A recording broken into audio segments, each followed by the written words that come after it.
Bismillahirrohmanirrohim. Assalamualaikum warahmatullahi wabarakatuh. Halo teman semuanya, salam sejahtera bagi kita semuanya. Om Swastiastu, Namo Buddhaya, salam kebajikan. Alhamdulillah, kita berjumpa lagi dalam sekolah gratis, bersama saya Mr. Chloe. Mari kita berbicara kembali tentang kerusuhan Mei tahun 1998. Krisis ekonomi, kemelut politik dan hilangnya kepercayaan masyarakat kepada pemerintah menyebabkan rangkaian protes dan unjuk rasa di sejumlah wilayah di Indonesia.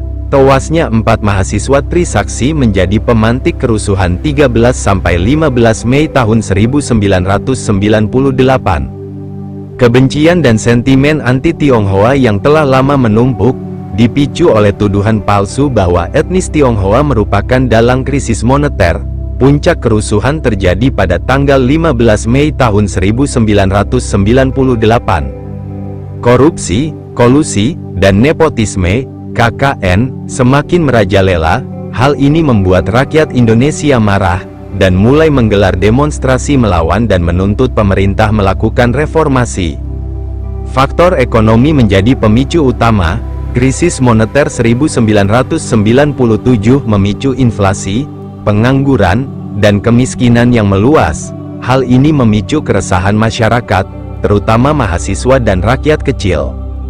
Faktor politik juga berperan penting. Pemerintahan Orde Baru di bawah kepemimpinan Presiden Soeharto dikritik karena korupsi, kolusi, dan nepotisme (KKN) yang merajalela. Ketidakadilan dan represi politik semakin memperburuk situasi.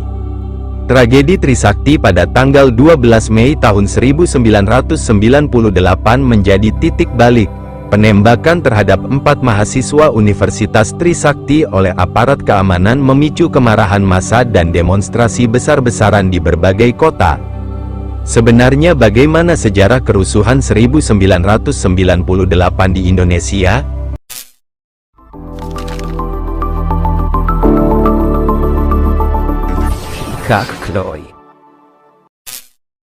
Kerusuhan Mei tahun 1998 di Indonesia, juga dikenal dengan sebutan tragedi 1998 atau peristiwa 98, adalah insiden kekerasan massa, protes revolusioner, dan kerusuhan sipil di Indonesia pada bulan Mei tahun 1998. Peristiwa tersebut terutama terjadi di kota Medan, Jakarta dan Surakarta, dengan insiden kecil di daerah lain di negara ini. Kerusuhan tersebut dipicu oleh korupsi, masalah ekonomi, termasuk kekurangan pangan, dan pengangguran massal. Kerusuhan tersebut akhirnya menyebabkan pengunduran diri Presiden Soeharto dan jatuhnya pemerintahan Orde Baru yang telah berkuasa selama 32 tahun. Sasaran utama kekerasan tersebut adalah etnis Tionghoa Indonesia, tetapi sebagian besar korban disebabkan oleh kebakaran besar dan terjadi di antara para penjara. Diperkirakan lebih dari 1.000 orang meninggal dalam kerusuhan tersebut. Setidaknya 168 kasus pemerkosaan dilaporkan, dan kerugian material mencapai lebih dari 3,1 triliun rupiah, 260 juta dolar, hingga tahun 2010. Proses hukum terkait kerusuhan tersebut tersendat dan tidak tuntas. Latar belakang, ketegangan antara warga Tionghoa Indonesia dan warga pribumi Indonesia.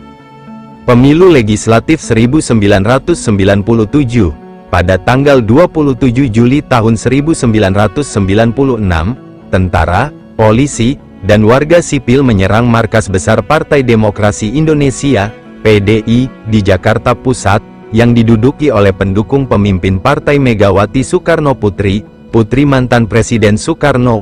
Megawati telah dipilih sebagai pemimpin partai dalam Kongres Umum pada bulan Desember tahun 1993. Namun, pemilihannya dipandang sebagai ancaman oleh pemerintah Orde Baru, yang menekan kebebasan berbicara selama 30 tahun berkuasa. Dukungan populer terhadap Megawati dan PDI tumbuh menjelang pemilihan legislatif 1997 dan mengancam dominasi Partai Golkar yang berkuasa. Pemerintah menyatakan pengangkatan Megawati tidak sah dan menyelenggarakan kongres baru pada bulan Juni tahun 1996, di mana seorang pemimpin partai baru dipilih. Para penyerang mengatakan bahwa mereka bertindak atas nama pimpinan partai yang sah. Peristiwa ini berkembang menjadi kerusuhan 2 hari di Jakarta yang oleh pemerintah disalahkan pada Partai Rakyat Demokratik, PRD, yang ilegal. Kekerasan terus berlanjut hingga pemilihan umum pada tanggal 29 Mei tahun 1997, yang dimenangkan oleh Golkar dengan 74% suara, PDI yang terpecah hanya memperoleh 3% suara, sementara Partai Persatuan Pembangunan, PPP, yang sebagian besar beragama Islam memperoleh 22%. Pemilu ini dirusak oleh kasus-kasus kecurangan suara yang meluas, yang menyebabkan kemarahan publik terutama di antara para pendukung PPP, yang telah meminta pemerintah untuk mengikuti proses demokrasi agar hasilnya tidak ditolak oleh publik. Pada saat ini, Indonesia mengalami ledakan ekonomi dengan produk domestik bruto tumbuh pada tingkat 8% pada tahun 1996, yang dipimpin oleh sektor manufaktur. Namun, 5 bulan setelah pemilu, Indonesia terjebak dalam krisis keuangan Asia yang dimulai ketika Baht Thailand jatuh pada bulan Juli. Rupiah turun dari Rp2.450 menjadi Rp4.000 terhadap dolar AS antara Juli dan Oktober, dan pertumbuhan ekonomi melambat menjadi 1,4% pada kuartal keempat. Karena tidak dapat menstabilkan ekonomi, pemerintah mencari bantuan dari Dana Moneter Internasional. Rupiah turun lebih jauh menjadi 1/6 dari nilai aslinya pada Januari tahun 1998, dengan meningkatnya pengangguran dan harga pangan yang meningkat, publik kehilangan kepercayaan pada kemampuan pemerintah untuk membalikkan keadaan ekonomi. Kekerasan menyebar di seluruh Pulau Jawa, namun pemerintah menggunakan kekuasaannya pada bulan Februari dan memberlakukan larangan demonstrasi di jalan selama 25 hari. Aparat penegak hukum diberi kewenangan untuk memenjarakan siapapun yang terbukti berpartisipasi dalam kegiatan politik yang melanggar larangan tersebut. Soeharto dipilih oleh Majelis Permusyawaratan Rakyat, MPR, untuk masa jabatan presiden selama 5 tahun ke-7 berturut-turut pada bulan Maret. Meskipun ada seruan untuk reformasi ekonomi dan politik, Kabinet Pembangunan ke-7 yang kontroversial itu memasukkan anggota keluarga dan kroninya, termasuk anak didiknya B.J. Habibie sebagai wakil presiden. Demonstrasi mahasiswa di kampus-kampus semakin meningkat intensitasnya setelah peristiwa-peristiwa ini. Kerusuhan, Medan, 4-8 Mei. Pada awal bulan Mei, mahasiswa telah berdemonstrasi di kampus-kampus di seluruh Medan selama hampir 2 bulan. Meningkatnya jumlah demonstran dibarengi dengan meningkatnya seruan dari masyarakat untuk reformasi menyeluruh. Pada tanggal 27 April kematian seorang mahasiswa dalam sebuah kecelakaan kendaraan bermotor disalahkan pada petugas keamanan yang telah menembakkan gas air mata ke kampus. Selama beberapa hari berikutnya, bentrokan antara mahasiswa dan pasukan keamanan meningkat. Pada tanggal 2 Mei sebuah ruang pamer, mobil nasional, Timor, yang pengembangannya yang kontroversial dipelopori oleh putra Presiden Tommy Soeharto, diserang. Ketika pemerintah mengumumkan pada tanggal 4 Mei bahwa mereka akan menaikkan harga bensin sebesar 70% dan menaikkan harga listrik 3 kali lipat, kelompok-kelompok kampus bereaksi. Lebih dari 500 mahasiswa berkumpul di IKIP Negeri Medan. Pasukan keamanan membarikade kampus untuk mencegah mahasiswa pergi dan diduga melemparkan bom molotov ke arah demonstran sepanjang hari. Meskipun para mahasiswa telah bubar pada sore hari, pasukan pengganti di... Hai teman semuanya, berjumpa lagi bersama Mr. Chloe.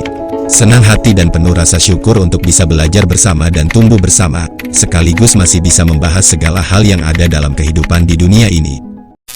Kerahkan untuk menjaga mereka di kampus sepanjang malam. Ketika mereka diizinkan pulang beberapa jam kemudian, polisi dilaporkan menghentikan sekelompok mahasiswa dan menyerang mereka. Berita tentang serangan ini menyebar melalui beberapa saksi, dan sekelompok besar kemudian menyerang dan menghancurkan sebuah pos polisi lalu lintas. Ketika polisi yang kalah jumlah melarikan diri, para pengunjuk rasa mulai menyerang pusat perbelanjaan dan pos polisi lainnya.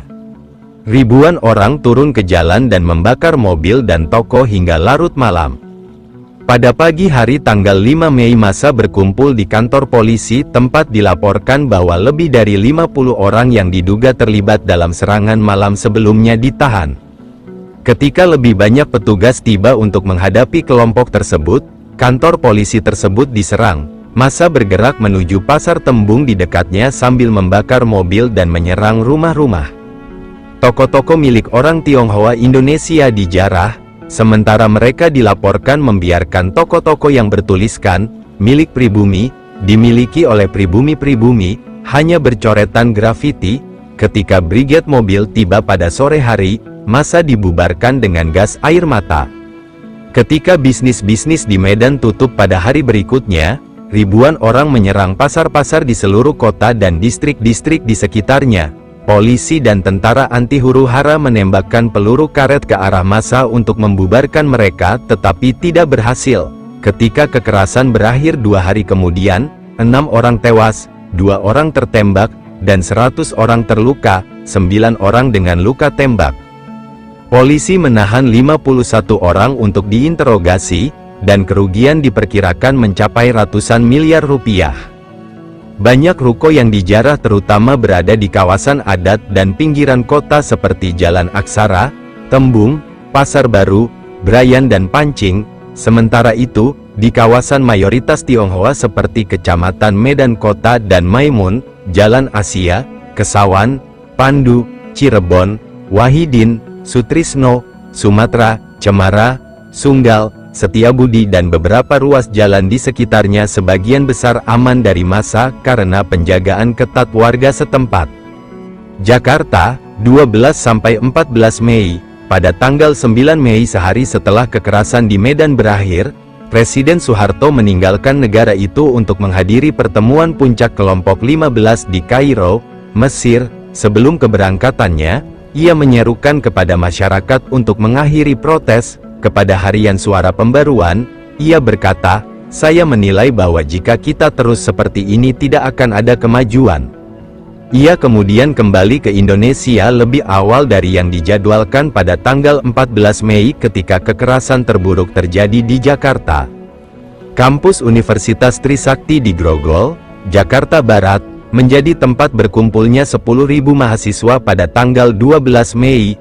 Mereka telah merencanakan untuk berbaris ke selatan menuju gedung DPR, tetapi pasukan keamanan menolak untuk mengizinkan mereka meninggalkan kampus. Para mahasiswa melakukan aksi duduk di luar gerbang kampus, yang kemudian ditembaki oleh polisi dan para demonstran menanggapinya dengan melemparkan batu ke arah polisi. Dalam kekacauan yang terjadi, 4 mahasiswa tewas. Dipicu oleh kematian para pelajar, kekerasan massal terjadi di seluruh Jakarta pada hari berikutnya. Toko serba ada Matahari di distrik timur Jatinegara dan Yogya Plaza di Klender dibarikade dan sengaja dibakar. Diperkirakan sedikitnya 1.000 orang tewas di dalam gedung selama kebakaran. Massa juga menyerang Glodok di bagian barat laut kota, di mana kawasan komersial Pecinan Jakarta rusak parah. Beberapa pemilik toko dilaporkan membayar preman lokal untuk melindungi mereka dari kekerasan karena pasukan keamanan sebagian besar tidak ada. Kerusuhan juga terjadi di dekat pelabuhan Tanjung Priok di utara, kota Tangerang di barat, dan Kebayoran Baru di selatan. Properti yang dimiliki oleh orang Indonesia Tionghoa adalah target yang paling umum. Surakarta, 14–15 Mei, unjuk rasa mahasiswa di Surakarta, juga disebut Solo, dimulai sejak Maret di Universitas Muhammadiyah Surakarta, UMS, dan Universitas 11 Maret, UNS, dan terus meluas selama 2 bulan berikutnya, yang mendorong polisi untuk menempatkan petugas di luar kedua kampus tersebut untuk mencegah mereka memasuki jalan. Pada tanggal 8 Mei yang kemudian dikenal sebagai Jumat Berdarah, bentrokan antara mahasiswa UNS dan pasukan polisi mengakibatkan ratusan mahasiswa terluka. Ada juga bukti adanya tembakan saat polisi melepaskan tabung gas air mata dan menembakkan peluru karet. Mahasiswa UMS bentrok dengan pasukan keamanan pada tanggal 14 Mei selama protes penembakan Trisakti di Jakarta. Sebuah laporan insiden tersebut mengklaim bahwa kekerasan itu dipicu oleh mahasiswa yang melemparkan benda-benda ke polisi dari halaman kampus. Pasukan keamanan tidak dapat membubarkan kelompok itu, dan massa yang marah sebanyak 1.000 orang bergerak ke arah timur ke kota. Sebuah ruang pamer mobil Timor diserang, seperti kekerasan di Medan awal bulan ini. Pasukan Kostrad, cadangan strategis Angkatan Darat, tiba ketika massa menyerang bank dan gedung-gedung publik di pusat kota dan mencegah mereka mencapai balai kota. Dari sana, mereka pecah menjadi kelompok-kelompok yang lebih kecil dan menyerang distrik-distrik sekitar Surakarta. Lebih banyak orang turun ke jalan ketika ban-ban dibakar di persimpangan jalan. Karena 11 kompi Brimob, pasukan pengendali massa, dan prajurit Kostrad tetap berada di kampus UMS, pusat kota Surakarta dibiarkan tanpa perlindungan. Selain itu, anggota Kopassus pasukan khusus telah meninggalkan kota lebih awal pada hari itu. Sekelompok 15 provokator disebut-sebut telah mengarahkan massa menggunakan walkie-talkie dan memicu kekerasan dengan menggunakan linggis untuk membuka gedung dan melemparkan bom molotov ke dalamnya. Karena listrik padam di seluruh kota malam itu, warga tidak dapat menerima liputan televisi dan radio mengenai peristiwa tersebut. Sebagai gantinya, mereka mengandalkan surat kabar lokal Solo Post untuk mendapatkan berita tentang hari sebelumnya pada tanggal 15 Mei. Ketika serangan berlanjut hingga hari kedua, 10.000 mahasiswa pengunjuk rasa mengorganisasikan protes damai terpisah dan berbaris dari kampus UNS ke balai kota, sambil menjelaskan bahwa mereka tidak terkait dengan kekerasan massa. Kota-kota lainnya, pada tanggal 14 Mei tahun 1998, di Sidotopo, Surabaya, para perusuh menargetkan toko-toko dan rumah-rumah milik orang Tionghoa, membakar properti mereka. Setelah kerusuhan tersebut, 10.000 warga Madura berpatroli di jalan-jalan dari kerusuhan berikutnya, bersenjatakan celurit. Tim Gabungan Pencari Fakta, TGPF, menemukan 2 kasus pemerkosaan dan 4 kasus kekerasan seksual. Pada tanggal 14 Mei tahun 1998, setidaknya 10 kantor, bank, dan ruang pamer di Padang, Sumatera Barat, menjadi sasaran pelemparan batu oleh perusuh mahasiswa dalam perjalanan menuju kantor Dewan Perwakilan Rakyat Daerah, DPRD, Sumatera Barat. Pada hari yang sama, di Palembang, Sumatera Selatan, 10 toko dibakar, lebih dari selusin mobil dibakar oleh perusuh, dan puluhan orang terluka oleh batu yang dilemparkan oleh mahasiswa yang berbaris menuju kantor DPRD Sumatera Selatan. Ribuan polisi dan tentara disiagakan di berbagai titik di kota tersebut. Tim relawan untuk kemanusiaan, TRUK, melaporkan bahwa kasus kekerasan seksual juga terjadi. Pada tanggal 15 Mei tahun 1998, sekitar pukul 14.20 waktu Indonesia Barat, ribuan perusuh dari Surakarta tiba di Boyolali, membakar pabrik, mobil, dan rumah, serta menjarah toko-toko di dekat pasar Boyolali. Bank-bank ditutup karena adanya ancaman pembakaran kantor cabang Bank Sentral Asia di Salatiga. Perusuh memblokade jalan dari Semarang ke Surakarta. Jumlah korban tewas, Pusat Perbelanjaan Yogya Klender di Jakarta Timur menyaksikan 400 penjara dibakar sampai mati. Total korban tewas sekitar 1.188 menurut sebuah laporan, dan setidaknya 85 wanita dilaporkan diperkosa. Kekerasan tersebut ditujukan untuk menghancurkan properti milik warga Tionghoa Indonesia dan kuil-kuil Tionghoa. Mayoritas kekerasan anti-Tionghoa pada kerusuhan-kerusuhan sebelumnya juga hanya melibatkan penjarahan toko-toko dan harta benda milik orang Tionghoa tanpa membunuh pemiliknya sendiri. Kerusuhan anti-Tionghoa terjadi dalam bentuk penjarahan barang-barang, pembakaran rumah-rumah, dan pembunuhan di tempat terhadap mereka yang diidentifikasi sebagai orang Tionghoa. Sebagian besar orang Indonesia percaya bahwa orang Tionghoa mempunyai persediaan produk yang tidak terbatas dan berpikir bahwa toko-toko akan kembali buka di masa depan meskipun terjadi penjarahan.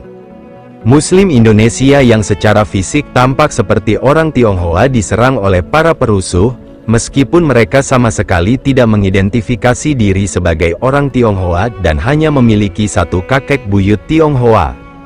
Seorang wanita Muslim Indonesia yang memiliki 5 putra, Ruminah, menyebutkan bahwa dia hanya memiliki satu kakek Tionghoa yang menikah dengan seorang wanita Muslim setempat dan dia sama sekali tidak mengidentifikasi diri sebagai orang Tionghoa atau berbicara bahasa Tionghoa, tetapi dia dan keluarganya terus-menerus dilecehkan dan dibenci oleh tetangga mereka hanya karena penampilan fisik mereka yang seperti orang Tionghoa dan salon rambutnya dijarah dan salah satu putranya tewas dalam kebakaran di mal tersebut selama kerusuhan. Dugaan foto palsu. Pada tanggal 19 Agustus sebuah kelompok yang disebut Presidium Reformasi Dewan Pemuda dan Mahasiswa Surabaya mengeluarkan pernyataan yang mengklaim bahwa foto-foto pemerkosaan itu adalah bohong belaka, kebohongan mentah-mentah, dan bagian dari rekayasa politik dengan tujuan untuk memicu kebencian terhadap Indonesia.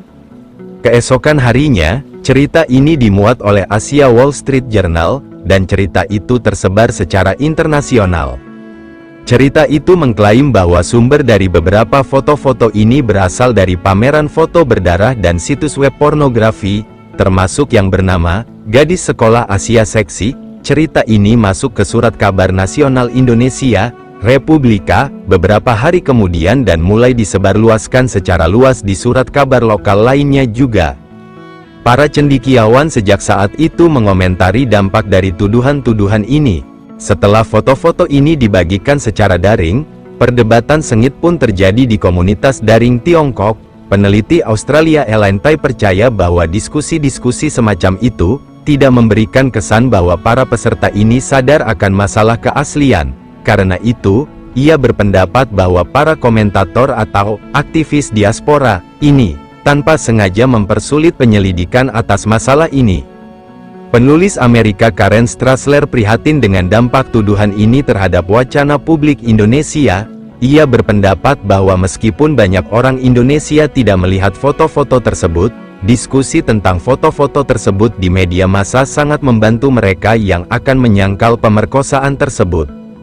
Kampanye untuk mempertanyakan kebenaran dan keaslian foto-foto tersebut menciptakan kekuatan luar biasa untuk mendiskreditkan upaya untuk mendapatkan pengakuan bagi para korban pemerkosaan. Tanggapan pemerintah, kekerasan di Medan menarik perhatian para pejabat keamanan nasional. Jenderal Wiranto, Panglima Angkatan Bersenjata, Pangap, atau Panglima ABRI, mengunjungi daerah-daerah yang terkena dampak pada tanggal 6 Mei dan mengerahkan pasukannya untuk membantu memulihkan ketenangan di kota tersebut. 2 hari kemudian, Letnan Jenderal Prabowo Subianto dari Kostrad, cadangan strategis Angkatan Darat, mengerahkan salah satu kesatuannya untuk mendukung pasukan lokal dan meyakinkan masyarakat bahwa yang lain siap untuk pergi ke daerah-daerah yang bermasalah jika diperlukan. Namun, tidak ada upaya yang mampu menahan kekerasan karena kerusuhan berlanjut di Medan selama 3 hari setelah kunjungan Wiranto, yang membuat masyarakat percaya bahwa hanya sedikit perintah yang dilaksanakan oleh kesatuan-kesatuan yang dikerahkan. Ketertiban akhirnya dipulihkan ketika Komandan Militer Daerah Yuzaini meminta bantuan para pemimpin masyarakat dan organisasi-organisasi pemuda untuk mengatur patroli lokal, Siskamling, dengan pasukan keamanan. Kurangnya tindakan pengamanan terus berlanjut seiring meningkatnya kekerasan di Jakarta, dan pimpinan militer yang bertanggung jawab atas keamanan di ibu kota, Wiranto, Prabowo, dan Jenderal Susilo Bambang Yudhoyono, tidak hadir. Respons militer dan polisi di ibu kota tidak konsisten. Tentara di wilayah utara Mangga Besar diduga hanya berdiam diri dan membiarkan para penjara kabur membawa barang curian. Di Slipi, di sebelah barat, tentara dilaporkan mempertaruhkan nyawa mereka untuk melindungi warga sipil. Di Surakarta, perwakilan Angkatan Bersenjata Kolonel Sriyanto membantah tuduhan pengabaian oleh militer. ia mengklaim bahwa pasukan darat terbatas karena beberapa unit sedang dalam perjalanan ke Jakarta sementara beberapa yang tertinggal membantu polisi dalam mengendalikan pengunjuk rasa di Universitas Muhammadiyah. Sebagian besar, militer menggambarkan kekerasan tersebut dalam bentuk massa yang menjadi gila, bertindak secara tidak terkendali dan spontan, yang jumlahnya lebih banyak daripada pasukan keamanan. Susuhunan Pakubuwono XII, Raja Tradisional Surakarta, mengutuk kekerasan tersebut sebagai perilaku yang tidak sejalan dengan nilai-nilai budaya yang dianut Wong Solo. Ia juga tampil langka pada tanggal 19 Mei untuk menunjukkan solidaritas oleh para elit dengan para korban kekerasan tersebut. Dalam sebuah pertemuan dengan 5.000 mahasiswa di kompleks istananya, ia menjanjikan sejumlah uang simbolis sebesar Rp1.111.111 untuk mendukung seruan mahasiswa untuk reformasi. Karena jelas bahwa Soeharto telah kehilangan kendali atas para pemimpin militer seniornya, ia mengundurkan diri seminggu setelah kekerasan pada tanggal 21 Mei. 2 bulan kemudian, pada tanggal 23 Juli penggantinya, B.J. Habibie menunjuk TGPF untuk melakukan penyelidikan resmi atas kerusuhan Mei. Selama penyelidikan, tim mengalami kesulitan menemukan saksi yang bersedia memberikan kesaksian tentang kekerasan tersebut, dan tim hanya diberi waktu 3 bulan untuk menyelidiki kerusuhan di 6 kota. Data yang dikumpulkan oleh tim sebagian besar berasal dari organisasi non-pemerintah dan Badan Komunikasi Penghayatan Kesatuan Bangsa, Bakom PKB, yang disponsori negara, yang telah menyusun banyak laporan polisi tentang insiden tersebut. Laporan lengkap yang berjumlah ratusan halaman tidak pernah didistribusikan ke publik dan hanya tersedia untuk anggota tim, menteri pemerintah terkait, dan beberapa peneliti. Media menerima ringkasan 20 halaman dalam bahasa Indonesia dan Inggris, yang kemudian didistribusikan secara luas di internet. Hingga saat ini, pejabat pemerintah menyangkal terjadinya kekerasan seksual, dengan alasan tidak adanya laporan dari pihak kepolisian meskipun ada banyak bukti yang mendukung dari kelompok hak asasi manusia setempat. Reaksi publik, warga Tionghoa Indonesia di Medan menjadi korban preman setempat yang mengancam masyarakat dengan kekerasan. Sebelum kerusuhan, warga Tionghoa biasanya menggunakan metode di luar hukum untuk memastikan perlindungan dan keamanan mereka. Akibatnya, kelompok yang memeras uang dari warga Tionghoa terkadang agen pemerintah melihat mereka sebagai sapi perah. Namun, selama kekerasan, intimidasi seringkali diikuti oleh penjarahan toko dan bisnis milik warga Tionghoa. Warga Tionghoa Indonesia marah dan merasa dikhianati oleh tindakan ini, dan banyak yang melarikan diri dari daerah tersebut ke Malaysia, Singapura, Taiwan, Belanda, Australia, Amerika Serikat, atau lokasi lain di dekat Indonesia. Mereka yang tetap tinggal menginap di hotel milik warga pribumi atau mempersenjatai diri untuk membentuk kelompok pembela masyarakat. Namun, anggota masyarakat setempat membedakan insiden ini dari kekerasan anti-Tionghoa sebelumnya karena ancaman terhadap warga Tionghoa merupakan bagian dari struktur sosial ekonomi dan politik kota. Mereka percaya bahwa kerusuhan tersebut dipicu oleh demonstrasi mahasiswa atau preman yang ingin mendiskreditkan gerakan reformasi.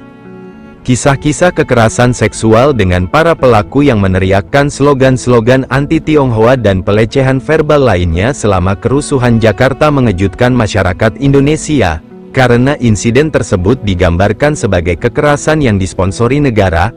Kelompok-kelompok nasional dan internasional menjadi lebih vokal dalam menyerukan reformasi dan pemerintah untuk mundur. Pemimpin Muhammadiyah Amin Rais mengecam kekerasan di Surakarta, yang menurutnya lebih merusak daripada kerusuhan di Jakarta. Organisasi Islam tersebut mengelola kampus UMS, tempat bentrokan mahasiswa dengan polisi pada tanggal 14 Mei memicu kekerasan berikutnya. Pernyataannya bahwa insiden Surakarta diatur oleh seorang dalang daripada massa yang tidak terorganisir menjadi berita utama nasional. Tidak seperti di Jakarta, warga lokal di Surakarta tidak memandang kekerasan di kota mereka sebagai anti-Tionghoa. Citra ini semakin berkembang karena desakan orang-orang Tionghoa Indonesia yang berpengaruh bahwa penyebabnya beragam. Sebagian besar orang Tionghoa yang melarikan diri selama kekerasan kembali setelah kekerasan mereda, tidak seperti mereka yang berada di Medan dan Jakarta. Meskipun pelapor khusus berulang kali diberitahu bahwa orang Tionghoa kaya dan makmur, banyak korban yang ditemuinya yang telah diperkosa selama kerusuhan Mei tampaknya berasal dari latar belakang kelas menengah ke bawah. Beberapa adalah wanita lajang yang hidup sendiri, berjuang untuk memenuhi kebutuhan hidup. Tampaknya para korban sebenarnya miskin. Reaksi internasional: ketika kerusuhan Jakarta dimulai, pemerintah Amerika Serikat memerintahkan evakuasi orang-orang yang menjadi tanggungan dan personel yang tidak penting dari konsulat. Departemen Luar Negeri juga merekomendasikan warga negara AS untuk meninggalkan negara tersebut menggunakan penerbangan komersial atau penerbangan evakuasi yang diselenggarakan oleh pasukan AS. USS Bellewood dan skuadron helikopter marinir Flying Tiger ditempatkan di wilayah tersebut sebagai bagian dari rencana evakuasi darurat bagi warga negara AS dan personel kedutaan, yang dikenal sebagai Operasi Bevel Incline. Dalam Laporan Negara Indonesia tentang Praktik Hak Asasi Manusia untuk 1998, yang diterbitkan Departemen Luar Negeri, AS menuduh pemerintah Soeharto melakukan pelanggaran hak asasi manusia yang serius.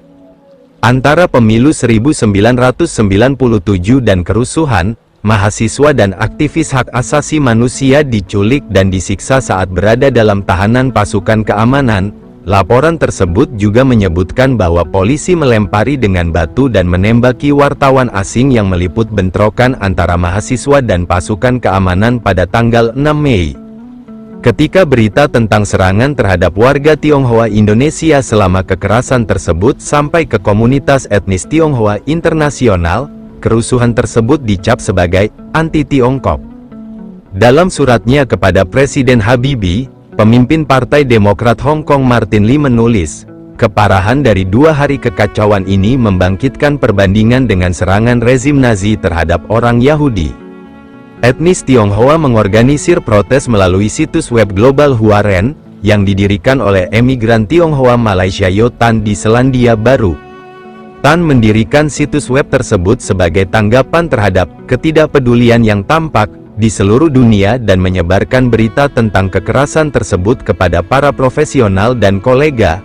Para anggota kemudian mengoordinasikan demonstrasi di kedutaan besar dan konsulat Indonesia di kota-kota besar di lingkar Pasifik. Solidaritas dari komunitas internasional membawa kesadaran baru tentang identitas etnis dan nasional. Indonesia dan Tionghoa di antara warga Tionghoa Indonesia, karena selama ini yang satu telah dikorbankan untuk yang lain. Sebelumnya, masyarakat Tionghoa lebih peduli dengan masalah komersial dan ekonomi. Etnis Tionghoa di Indonesia telah dihantam oleh kerusuhan selama beberapa dekade terakhir, tetapi mereka selalu menerima hukuman itu dengan pasrah demi mempertahankan kepentingan komersial mereka. Kali ini, terjadi perubahan penting dengan teknologi komunikasi modern yang menjadi kekuatan pemersatu. Felix Soh, The Straits Times. Tanggapan hati-hati Tiongkok terhadap masalah ini menimbulkan kegemparan di kalangan kelompok hak asasi manusia, menyusul protes di Kedutaan Besar Indonesia di Beijing pada bulan Agustus. Menteri Luar Negeri Tang Jiaxuan mengajukan permohonan langsung kepada pemerintah Indonesia untuk memastikan perlindungan terhadap komunitas Tionghoa Indonesia. Selama kunjungan ke Jakarta pada bulan November, Sekretaris Jenderal Partai Komunis Tiongkok Jiang Zemin mengatakan bahwa warga Tionghoa Indonesia tidak hanya akan melayani stabilitas jangka panjang Indonesia, tetapi juga kelancaran pengembangan hubungan kerjasama yang bersahabat dengan negara-negara tetangga. Tiongkok mengklaim bahwa mereka juga telah mendesak maskapai penerbangan untuk mengoperasikan 3 penerbangan lagi dari Indonesia, yang mengangkut sekitar 200 warga Tiongkok dari Jakarta. Kerusuhan tersebut dikenal di Tiongkok sebagai Mei Hitam, Hei Sede Wu Yue, dinamai berdasarkan dokumenter VCD tentang peristiwa tersebut yang dirilis oleh China Radio and Television Publishing House pada bulan Oktober. Dibandingkan dengan pendekatan Tiongkok, Taiwan mengambil peran yang lebih aktif dalam menuntut pengadilan bagi mereka yang terlibat dalam kekerasan dan perlindungan bagi para korban. Taiwan mengancam akan menarik investasi dari negara tersebut, yang diperkirakan mencapai 13 miliar dolar pada tahun 1998, dan memblokir masuknya pekerja Indonesia, yang populasinya di Taiwan telah mencapai 15.000 orang. Taiwan membenarkan ancaman tersebut, berdasarkan prinsip-prinsip melindungi warga Tionghoa perantauan dan melindungi hak asasi manusia. Pada tanggal 9 Agustus Menteri Investasi Hamzah Has terbang ke Taiwan dan meminta maaf atas kekerasan tersebut sambil mempromosikan Indonesia sebagai tujuan investasi. Pada saat yang sama, delegasi Taiwan bertemu dengan Wiranto, yang saat itu menjabat sebagai Menteri Pertahanan di bawah Habibie, serta beberapa menteri pemerintah lainnya. Akibat dan warisan, selama lebih dari seminggu setelah kerusuhan di Jakarta, penduduk setempat takut akan keselamatan mereka dan tinggal di rumah. Sebagian besar bank, bisnis, dan gedung-gedung publik tetap tutup di kota-kota besar di seluruh negeri. Beberapa kantor pemerintah dibuka kembali untuk memperingati Hari Kebangkitan Nasional pada tanggal 20 Mei. Meskipun ada kekhawatiran bahwa kerusuhan dapat memburuk, hanya 3 insiden kecil yang terjadi di kota-kota kecil. Data yang dikumpulkan oleh tim pencari fakta tentang korban jiwa akibat kekerasan di ibu kota saling bertentangan. Truk melaporkan 1.109 kematian akibat kebakaran, 27 kematian akibat tembakan, 91 luka-luka, dan tambahan 31 hilang. Laporan polisi menghitung 463 tewas dan 69 luka-luka, sementara pemerintah kota hanya melaporkan 288 tewas dan 101 luka-luka. Kerusakan properti diperkirakan mencapai 2,5 triliun rupiah, 238 juta dolar, dengan pemerintah kota melaporkan 5.723 bangunan dan 1.948 kendaraan hancur. Sementara laporan polisi menghitung 3.862 bangunan dan 2.693 kendaraan. Kerusakan di Surakarta diperkirakan mencapai 457 miliar rupiah, 46 juta dolar, dengan warga negara Indonesia Tionghoa menderita sebagian besar kerugian material. Anggota TGPF yang ditunjuk oleh Habibie percaya bahwa mandat mereka untuk mencari kebenaran di balik kekerasan tersebut termasuk menarik kesimpulan dan membuat rekomendasi. Meskipun mereka diberi akses ke anggota elit militer, temuan mereka bertentangan dengan militer dan pemerintah. Karena tidak mau melepaskan kekuatan yang diperoleh dengan memonopoli representasi, kekerasan, pejabat pemerintah dan elit militer di dalam dan di luar lingkaran Soeharto menolak atau mengabaikan temuan tim tersebut. Beberapa bagian dari laporan tersebut juga ditentang oleh media nasional. Dewan Perwakilan Rakyat, DPR, akhirnya menyatakan kerusuhan tersebut sebagai kejahatan biasa selama pemerintahan Megawati, tahun 2001 sampai tahun 2004. Runtuhnya pemerintahan Soeharto juga menyebabkan meningkatnya gerakan separatis di provinsi-provinsi terpencil seperti Aceh, Papua, dan Timur Timur. Konflik etnis dan agama juga berkobar di Maluku dan Sulawesi Tengah karena hukum dan ketertiban memburuk. Dalam jajak pendapat yang dilakukan oleh surat kabar harian The Jakarta Post pada bulan Januari tahun 1999, 77% responden menilai tingkat keamanan publik buruk atau sangat buruk. Kondisi ekonomi terus berfluktuasi pada beberapa bulan pertama masa jabatan Habibie, dan Kepolisian Nasional melaporkan bahwa kejahatan meningkat sebesar 10% selama tahun 1998. Dugaan keterlibatan militer, berdasarkan laporan tentang tidak adanya tindakan militer selama kerusuhan, TGPF membuat tuduhan yang belum pernah terjadi sebelumnya terhadap elit militer. Tim menyimpulkan bahwa angkatan bersenjata gagal mengantisipasi kerusuhan, bahwa ada kurangnya komunikasi yang memadai antara mereka yang memegang komando dan mereka yang berada di lapangan, dan bahwa, sebagai akibatnya, pasukan telah menanggapi dengan lambat dalam banyak kasus dan terkadang tidak sama sekali. Tentara diduga membiarkan kerusuhan berlanjut di beberapa daerah, sementara yang lain ragu-ragu untuk menembaki warga sipil berdasarkan doktrin angkatan bersenjata. Bukti pengambilan keputusan di tingkat tertinggi pemerintahan membuat tim menyimpulkan bahwa kekerasan tersebut merupakan upaya untuk menciptakan situasi kritis yang memerlukan bentuk pemerintahan ekstra konstitusional untuk mengendalikan situasi. Namun, para anggotanya mengakui bahwa cerita tersebut tidak memiliki hubungan penting antara militer dan perusuh. Investigasi mengungkapkan bahwa kekerasan di Jakarta adalah hasil dari pertikaian internal di dalam elit militer untuk menjadi penerus Soeharto, dengan bukti bahwa beberapa daerah yang rusak berada di dekat instalasi militer dengan laporan bahwa penyelenggara kerusuhan memiliki karakteristik seperti militer. Banyak yang percaya bahwa Komandan Kostrad Prabowo Subianto berusaha untuk menjadi penerus ayah mertuanya dan menginginkan posisi Panglima Angkatan Bersenjata yang dipegang oleh Jenderal Wiranto, yang difavoritkan untuk menggantikan Soeharto. Dia juga dicurigai mengatur penculikan mahasiswa dan aktivis sebelum pemilu 1997. Bersama dengan Panglima Komando Operasi Jakarta Raya, Pangkoops Jaya, Mayor Jenderal Safri Samsudin, Prabowo bertujuan untuk meneror lawan pemerintah dan untuk menunjukkan bahwa Wiranto adalah seorang komandan yang tidak kompeten yang tidak dapat mengendalikan kekacauan. Selama bulan Agustus dan September, tim pencari fakta mewawancarai Prabowo, Safri, dan komandan militer lainnya mengenai pergerakan mereka selama kerusuhan Jakarta.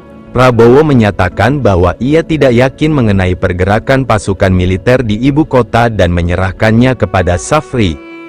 Sementara itu, komandan operasional tidak memberikan keterangan yang jelas dalam kesaksiannya dan menyatakan bahwa pasukan keamanan melindungi lokasi-lokasi prioritas. Dalam laporan akhirnya, tim pencari fakta menduga bahwa pada malam tanggal 14 Mei Prabowo bertemu dengan beberapa tokoh angkatan bersenjata dan tokoh sipil terkemuka di markas Kostrad untuk membahas pengaturan kekerasan. Namun, hal ini kemudian dibantah oleh beberapa orang yang menghadiri pertemuan tersebut, termasuk pengacara hak asasi manusia terkemuka Adnan Buyung Nasution dan anggota TGPF Bambang Wijoyanto. Kesaksian lebih lanjut oleh Prabowo pada tahun-tahun setelah penyelidikan bertentangan dengan laporan tim dan menyebabkan skeptisisme terhadap tuduhan tim. Ketika Soeharto mengundurkan diri dari mandatnya pada tanggal 21 Mei, baik Prabowo maupun Wiranto dilewati demi transfer kekuasaan konstitusional kepada Wakil Presiden Habibie.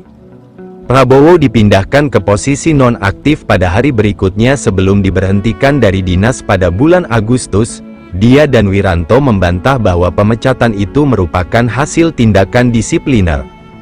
Dampak terhadap komunitas Tionghoa Indonesia, sementara kerusuhan itu dipicu oleh resesi ekonomi, target utamanya adalah komunitas etnis Tionghoa.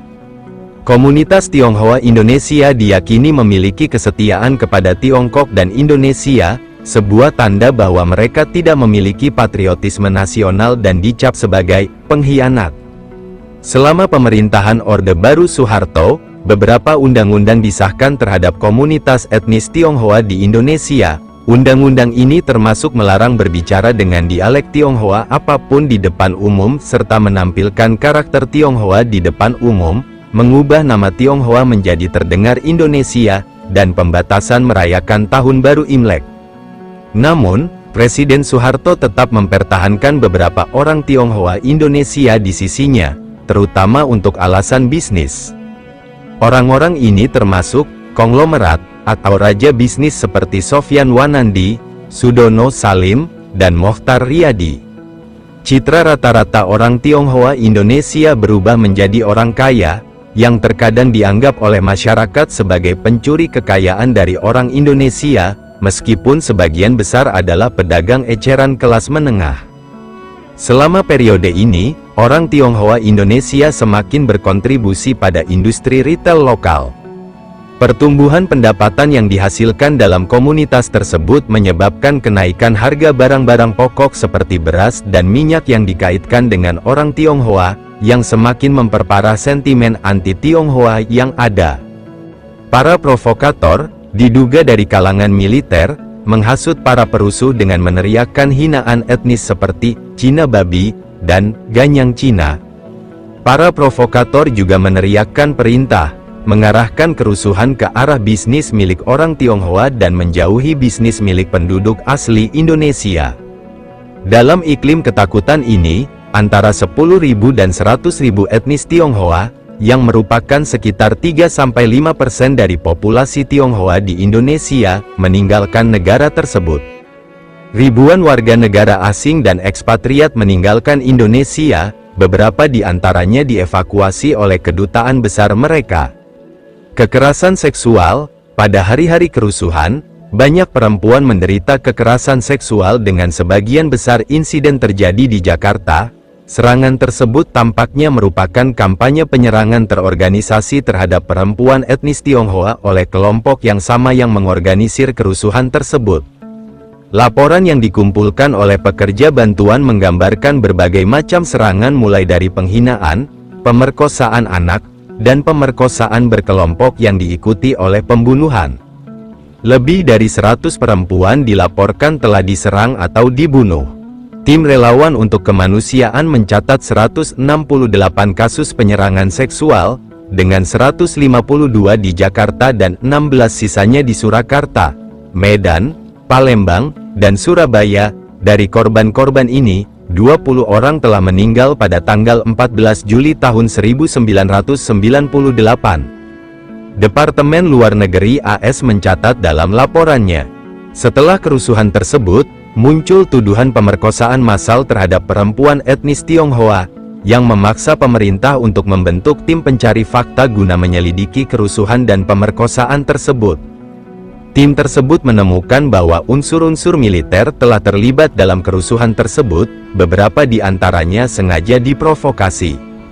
Tim tersebut juga memverifikasi 66 pemerkosaan terhadap perempuan, yang sebagian besar adalah warga negara Indonesia, Tiongkok, serta berbagai tindakan kekerasan lainnya terhadap perempuan.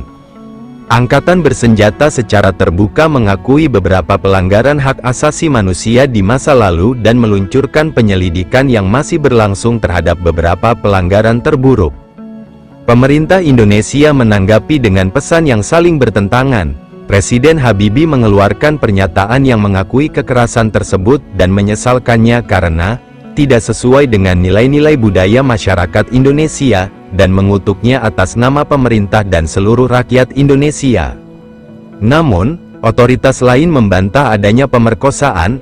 Kepala intelijen menyatakan bahwa insiden tersebut disebarkan untuk tujuan politik guna mencemarkan nama baik Indonesia, dan komandan polisi mengancam akan mengadili organisasi manapun yang mempublikasikan isu pemerkosaan tersebut atas tuduhan menyebarkan rumor palsu.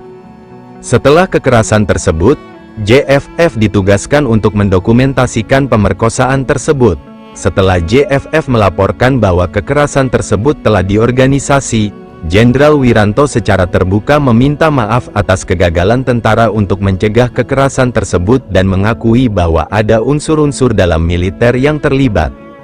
Selain JFF yang diamanatkan pemerintah, pelapor khusus dibentuk oleh Perserikatan Bangsa-Bangsa untuk memvalidasi temuan JFF dan mewawancarai beberapa korban. Keduanya telah secara resmi melaporkan bahwa pelecehan seksual pada bulan Mei tahun 1998 memang terjadi.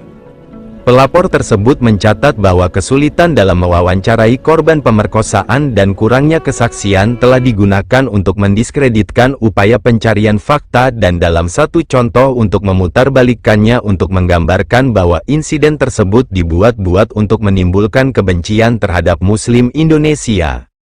Pada tahun 2008, Komisi Nasional Perempuan yang bekerja sama dengan pelapor PBB mengeluarkan rekomendasi kepada pemerintah untuk mengadopsi langkah-langkah penghapusan kekerasan, perlindungan dan pemulihan korban, serta kesadaran gender. Langkah-langkah ini telah diterima dan diimplementasikan menjadi kebijakan. Namun masyarakat umum masih menolak mengakui terjadinya pemerkosaan dan proses hukum terhadap para pelakunya pun terhenti. Warisan, bagi banyak orang Tionghoa Indonesia, peristiwa tersebut berfungsi sebagai penguatan gagasan bahwa mereka tidak termasuk di Indonesia meskipun sebagian besar dari mereka telah tinggal di negara tersebut sepanjang hidup mereka. Dipercaya juga bahwa peristiwa tersebut mengilhami perubahan dalam kebijakan otoriter negara yang melanggengkan diskriminasi. Periode reformasi, ketika Soeharto mengundurkan diri dan B.J. Habibie menjadi presiden, menyaksikan banyak perubahan dalam nilai-nilai negara, termasuk masalah rasial. Perubahan-perubahan ini termasuk penghapusan beberapa undang-undang yang muncul selama Orde Baru yang secara khusus menargetkan komunitas Tionghoa, mendeklarasikan Tahun Baru Imlek sebagai hari libur nasional. Beberapa orang percaya bahwa Indonesia dapat melihat peningkatan dalam penerapan semboyan nasionalnya, Bhinneka Tunggal Ika, yang diterjemahkan menjadi persatuan dalam keberagaman, dan penerimaan yang lebih besar terhadap komunitas Tionghoa Indonesia secara keseluruhan. Hal ini dapat dilihat sebagai bentuk representasi komunitas yang lebih besar di media, budaya populer, dan bahkan politik yang telah dianut oleh masyarakat setempat dan pemerintah. Munculnya Gubernur Jakarta, Basuki Cahayapurnama, yang dikenal luas sebagai Ahok, adalah salah satu contohnya. Menurut Leo Suryadinata, seorang profesor yang berfokus pada isu-isu Tionghoa Indonesia di Universitas Teknologi Nanyang di Singapura, nasib etnis Tionghoa di sini telah jauh membaik sejak Soeharto, tetapi itu tidak berarti masalah-masalah mendasar dari kerusuhan telah terselesaikan. Yang lain masih percaya bahwa ketegangan yang sudah berlangsung selama seabad antara komunitas asli Indonesia dan etnis Tionghoa masih ada dalam masyarakat Indonesia meskipun tidak memengaruhi kehidupan sehari-hari seseorang. Dalam budaya populer, drama dan karya fiksi lainnya telah ditulis sebagai respons terhadap kerusuhan 1998, terutama yang berkaitan dengan aspek rasial dan pemerkosaan terhadap perempuan Tionghoa Indonesia, ini termasuk Putri Cina, oleh pendeta Katolik Indonesia dan penulis Sindunata, yang membahas tentang hilangnya identitas yang dialami oleh orang Tionghoa Indonesia setelah kerusuhan dan sebagian ditulis dari sudut pandang korban pemerkosaan. Pandangan yang lebih umum tentang peristiwa 1998 diberikan dalam film Di Balik Pintu Istana. Terima kasih teman semuanya, sudah mau membaca dan belajar bersama. Wassalamualaikum warahmatullahi wabarakatuh. Om Santi Santi Santi Om, Namo Buddhaya, Ki Ika Kloy, tumbuh bersama.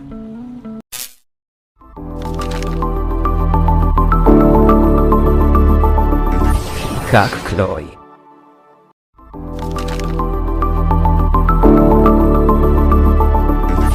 Kak Kloy.